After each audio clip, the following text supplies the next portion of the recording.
বিএনপির নেতা কর্মীরা এসে দুঃখ প্রকাশ করে আমরা কাদের জন্য শ্রম দিলাম, আমরা কাদের জন্য এই রক্ত শ্রম ঘাম আমরা কোথায় দিলাম। তাদের লক্ষ লক্ষ নেতা কর্মী জেল জুলুম খেটেছে, তারা মামলায় জর্জরিত ছিল। বিএনপির নেতা কর্মীরা অবর্ণনীয় নির্যাতনের মধ্য দিয়ে গিয়েছে। অত্যন্ত পরিতাপের বিষয়, বিএনপি তাদের নেতা কর্মীরা যেই বাংলাদেশের স্বপ্নে তারা এই জেল জুলুম খেটেছে, বিএনপি এই স্বপ্ন থেকে অনেক দূরে চলে গিয়েছে। প্রিয় চট্টগ্রামবাসী, আপনাদেরকে এই বিএনপির এই নেতা কর্মীরা, মজলুম নেতা কর্মীদের তাদের দুঃখের গল্প কথা আপনাদেরকে শুনতে হবে। প্রত্যেকটা ঘরে ঘরে যেতে হবে, আপনাদেরকে মাথায় রাখতে হবে নীরবে একটি বিপ্লব ঘটে যাচ্ছে। প্রত্যেকেই এনসিপিতে আসতে যাচ্ছে। বিএনপির অসংখ্য নেতা কর্মী তারা বিএনপিতে যোগ দিতে, আমাদের এনসিপিতে যোগ দিতে যাচ্ছে।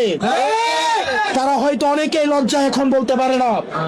আপনারা তাদের কাছে যাবেন, প্রত্যেকটা কমিটির যারা নেতা কর্মী আছে তাদের কাছে আমাদের এনসিপির দাওয়াত পৌঁছে দিবেন। আমরা বিশ্বাস রাখতে চাই, যারা ক্ষমতাকে কুক্ষিগত করেছে তারা বাংলাদেশ পন্থার বিরুদ্ধে চলে গিয়েছে, সংস্কারের বিরুদ্ধে চলে গিয়েছে, আমাদের শহীদদের আকাঙ্ক্ষার বিরুদ্ধে চলে গিয়েছে। কিন্তু বিএনপির লক্ষ লক্ষ নেতা কর্মী এখনো পর্যন্ত আমাদের স্পিরিটের সাথে আছে। প্রিয় চট্টগ্রামবাসী, আপনারা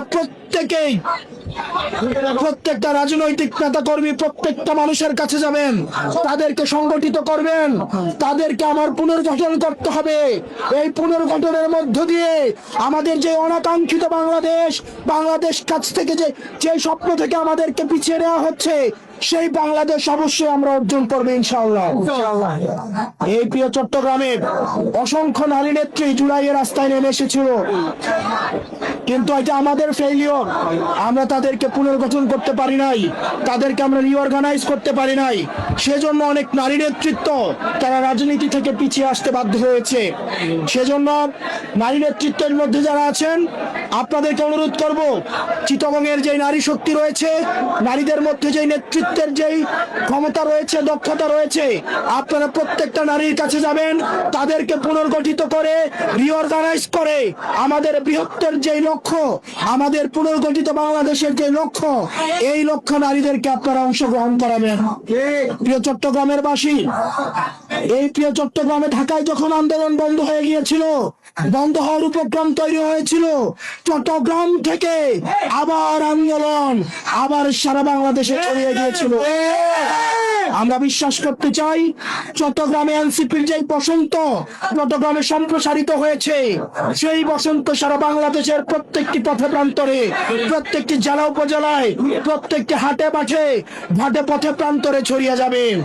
এবং আমাদের আহ্বায়ক জনাব নাহিদ ইসলাম, উনি ঘোষণা দিয়েছিল 10 বছরের মধ্যে যদি বাংলাদেশের কাঠামোগত পরিবর্তন না হয়, তাহলে উনি রাজনীতি ছেড়ে দিবেন।